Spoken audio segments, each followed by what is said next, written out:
ลายทุกคนมันออกไข่ทุกคนนั่นเป็นสีปัญหา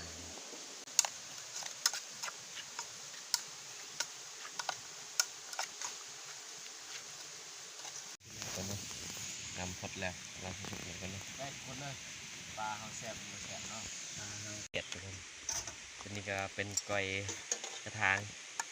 นี่ในการมาป่าทุกคนเลยได้น้อยกับได้ร้ายทุกคนเดินทางการกินกับบ่มีปัญหาดอกอยู่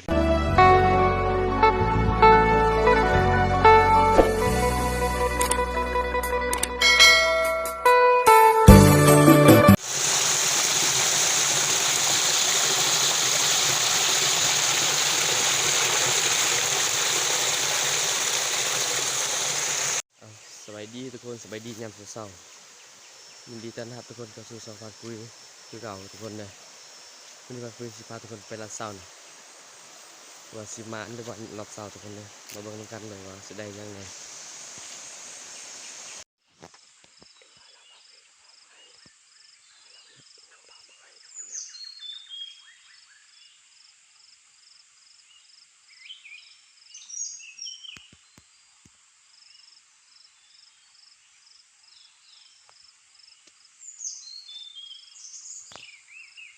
หลังจากที่เขาได้เข้ามาให้กูให้แล้วเดินเติบเลยสรุปว่าก็หอกกับบะเข่านกกับบะเข่าทุกคนเลยแต่ว่ามันประทับสุกดีทุกคนเลยนกกับกระหอกเลยประทันเข่านะครับสิกลับไปหาทีมงานกันทุกคนเลยสิพาเมื่อกันเมื่อที่เช้าแหละมันจะได้บ่แดดอะไรทุกคนเลยบ่ฮ้อนแต่ว่าเมื่อ9 โมง 10 โมงมันสิแดดนะสิฮ้อนทุกคนเลยเมื่อรอบเช้าเลยเราจะได้รัดยิงเมื่อเลยทุกคนเลยเพื่อไว้สิโซกของเราอยู่กันเลยมาบนทีมงานเขาอยู่เลยสรุปว่าทีมงานเขาก็บ่ได้อยู่ทุกคนเลยเป็นไปหาลาเช้าเลยเบิ่งกันต้มยังหม้อนี่ต้มกระทางทุกคนเลยจะได้เขาเช็ดไปกระทางทุกคนเลยกินรับเช้าแล้วก็สิพากันเมื่อเลยสิพากันเมื่อลาเช้าเลยทุกคนเลยนี่ก็จะเป็นปิ้งปลาเมื่อคืนนี่นะทุกคนได้ปิ้งปลาเมื่อคืนนี่สีมือบาพันกับบาไซเขายิงเลยตามวิถีชีวิตแบบดังเดิมคนยิงทุกคนเลยคือว่าได้ไล่เติบอยู่คนเลยปิ้งปลาถามคนนี้ไข่ลายทุกคนมันออกไข่ทุกคนนั่นเป็นสีปัญหาเราจะกินเราจะกินกันทุกคนกินรับเสากันเราจะกล้วยกระถาง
หน่วยใช้กระทาน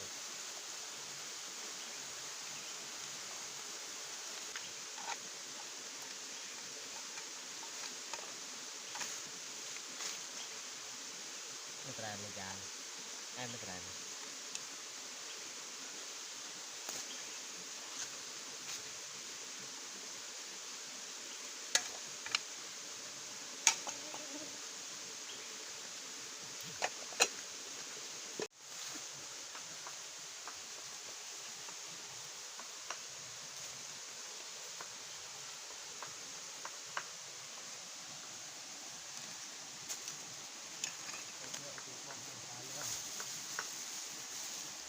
เตี้ยท่านเลย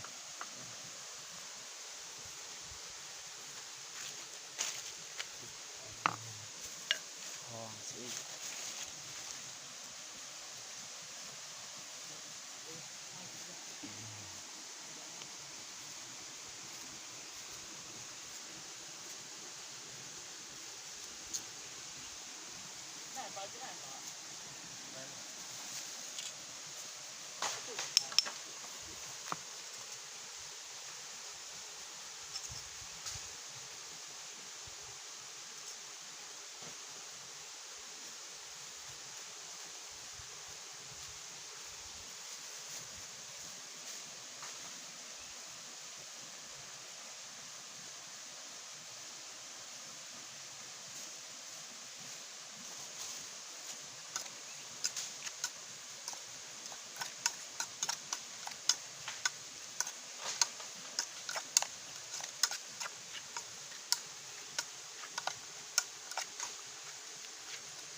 เจ้ามือกองให้ตาตะเบาตาตะเบาหรอใช้เงินวันอาทิตย์อาจารย์เลิกถ่ายเป็ดๆถึงเวลาเลย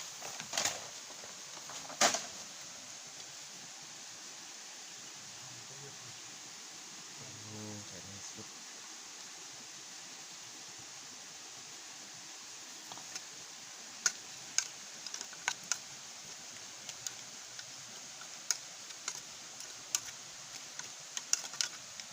ได้แล้วทุกคนเลยปล่อยกระทางนี่แซ่บๆนี่อยู่ในป่าซีมลงไปมันแซ่บเลยทุกคนนี่ก็จะเป็นแกงเขียดทุกคนแกงเขียด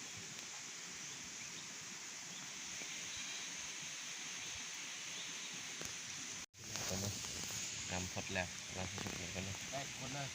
ปลาเขาแซ่บมันแซ่บเนาะกำลังอาบเราทุกคนกำลังตักเสียถั่วทุกคนเลยแดงกินเราวิธีเรียบง่ายนี่ก็เป็นแกงเขียดทุกคนอันนี้ก็เป็นก้อยกระทางนี่ในการมาป่าทุกคนเลยได้น้อยกับได้ร้ายทุกคนเดินทางการกินกับบ่มีปัญหาดอกอยู่ในป่าทุกคนพอกินอยู่บ่มีแนวหนึ่งกับยังมีแนวหนึ่งทุกคนบ่มีแนวหนึ่งก็จำแจวเอ้าจำแจวมีต้องแสบอยู่ในป่าทุกคนเด้อการที่เขาเส้นนำเขาเดินทางกลับทุกคนเด้อเร็วง่ายทุกคนเด้อ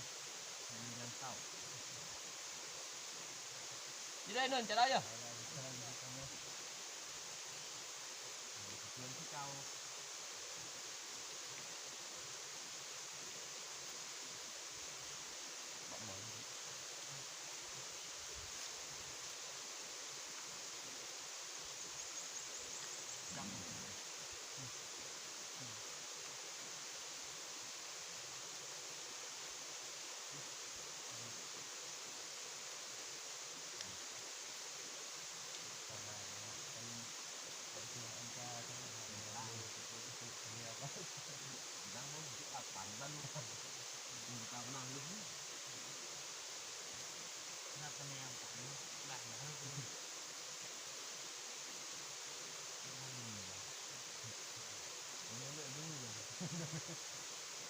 อันที่มันแซ่บเลย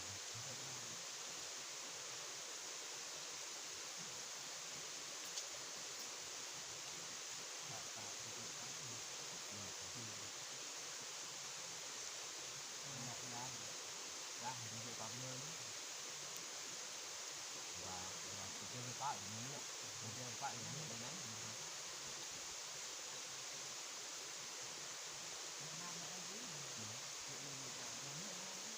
อันนี้ปั๊บเพื่อนทานก่อนให้ปังเทียนทาน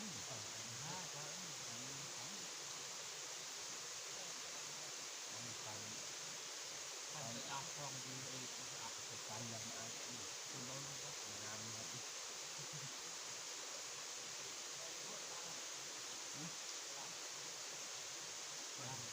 cái gì cái đâu bây giờ cái đây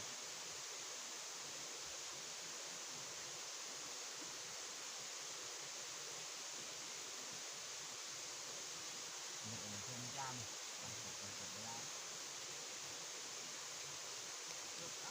chúng ta có lại tháo mình hồn mìnhปั้นchú lên mà có free kìa bơ cái đây cái nào rồi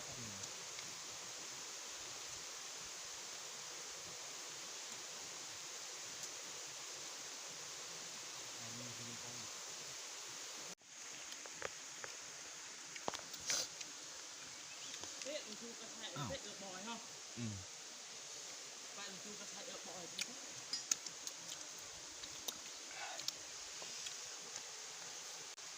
tin mà là tin là được là tin cái tài không tay không tay thằng hay nữa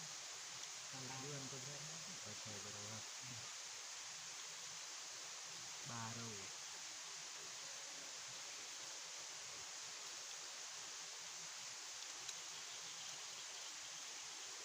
người ta đều những cái chỗ này được người tin cái tiền này thấy không triệu đồng chứ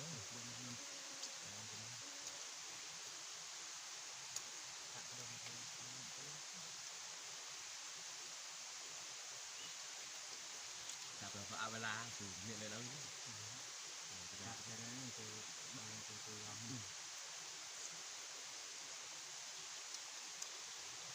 bay này là ai đấy phải từ chào từ từ đấy chọn nữa chưa không được từ từ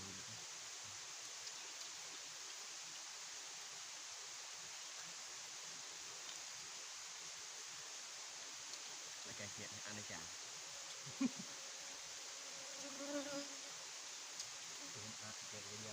ทุกคนเลยหลังจากที่เราได้กินข้าวกินน้ำแล้วเราก็สิได้ทางกลับแล้วทุกคนเลยได้เก็บเครื่องเก็บของกลับแล้วมาถึงงานทั้งเมื่อแล้วทุกคนเลยเพราะว่าเราก็นัดกันว่าสินอน1 คืนนี่ก็1 คืนเลยเราสิเดินทางกลับแต่สิพากันเมื่อแล้วทุกคนเลยแต่ก็หาลัดยิงแถวทางเลยเมื่อเลยทุกคนเลยว่าสิมานหรือบ่ก็มาลุ้นน้ำกันอีกทุกคนเลย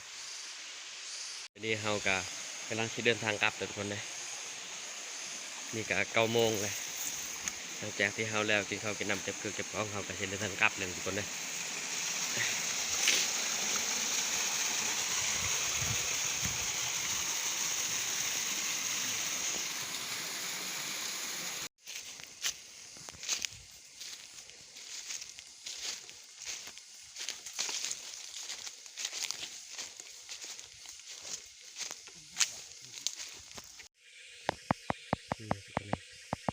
นาพานเรา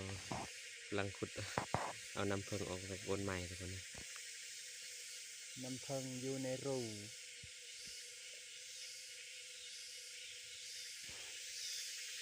เป็นได้เป็นเอาทุกคนยอมรับหรือเป็นหัวยานหรือเป็นมีประสบการณ์หลายทุกคนนะ จากเวียดนามเนาะเอาเมียมาจากเวียดนามคู่เบิดเนาะวิธีเอา เพิงในกดใหม่นี่ เนี่ยเยอะดาวหนึ่งวานได้พี่ดอกทึกเฮาแย่ทึกน้ำมันแหละ น้ำยังวิธีเอาเพิงอยู่กดใหม่ก็เนี่ยทุกคนเลยดูว่าเพิงอยู่ใต้ดินเลย ทางจะใต้เด่นเลยพี่น้องมันโจมตีอยู่ใต้ดิน ตอนแรกก็ดังไฟก่อนทุกคนเลยแล้วก็สกุดเพื่อมาให้ตัวแม่มันมาตอดเนาะ ตอดแต่ ช่วยด้วย ตอดแล้วเฮาก็นี่แหละเด้อ ระวังมันสิตอดหัวเด้อ ตะไลบ่กรอกๆนะเปะตะไลแล้วเนาะกรอกๆตะไลแล้วบ่อน้ำมันขาวๆทึกไข่มันไข่มัน คนนี้หลังจากที่เราได้ฝึกเพิ่งอยู่กฎใหม่มาโดนเติบเลยคือว่าบ่ได้ทุกคนเลยแต่ว่าเครื่องมือเขาก็บ่พอเนี่ยมีแต่มีดอันเดียวแต่เสียมยังเขาก็บ่ได้เอามาคือว่าบ่ได้ทุกคนเลยเมื่อยละลาทุกคนกำลังจะเดินทางครับใกล้จะฮอตบอลจดรถนั่นแหละยังอีกประมาณ200 เมตรก็จะฮอตบอลจดรถแล้วทุกคนเลยสรุปว่าประมาณคือเอาทุกคนเลยมารอบนี้รอบเช้านี่ขาเมื่อกับประมาณว่าสิเอาเพิ่งอยู่ในก้นไม้ว่าเครื่องมือบ่พอเลยเมื่อขึ้นทุกคนเลยยังไงก็ขอบใจสำหรับการติดตามรับชมคลิปของเราทุกคนเลยสำหรับคลิปนี้ก็ขอจบเพียงเท่านี้ทุกคนเลยขอบใจด้วยทุกคนเจอกันใหม่ในโอกาสหน้าทุกคนเลย